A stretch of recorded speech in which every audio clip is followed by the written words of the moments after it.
ఏమైంది తమ్ముడు అంత బాధగా ఉన్నావు? అన్న గోవా వచ్చి 5 రోజులు అయిందన్న, మా ఆంధ్ర ఫుడ్ తినలేకపోతా అన్నాను. దానికి ఎందుకు తమ్ముడు అంత బాధపడుతున్నావు? రా తమ్ముడు, మంది ఒక రెస్టారెంట్ ఉంది, అయితే పదం బా అన్న. అవ గోవాకి వెళ్ళి ఆంధ్ర ఫుడ్ కోసం వెతుకుతా అంటే ఈ రీల్ అయితే సేవ్ చేసుకోండి, తప్పకుండా మీకు ఉపయోగపడుతుంది.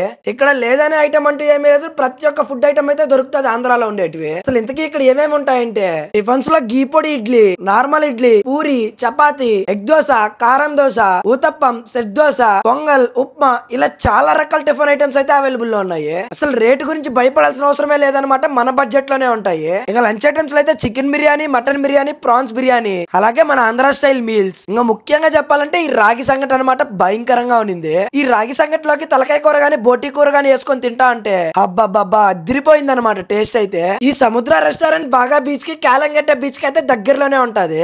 ఈసారి గోవాకి వెళ్ళినప్పుడు మీ ఫ్రెండ్స్ తో తప్పకుండా ట్రై చేయండి, ఫుడ్ తో 100% సాటిస్ఫై అవుతారు. ఇంకా ఈ రెస్టారెంట్ యొక్క ఎగ్జాక్ట్ లొకేషన్ కావాలంటే గూగుల్ మ్యాప్స్ లో సముద్ర రెస్టారెంట్ అని కొడితే అదే తీసుకెళ్లిపోతుంది. అదనమాట మ్యాటర్. టేస్ట్ చేయడం మాత్రం అస్సలు మర్చిపోతూ. గోవాలో the one of the best OG spot అనమాట.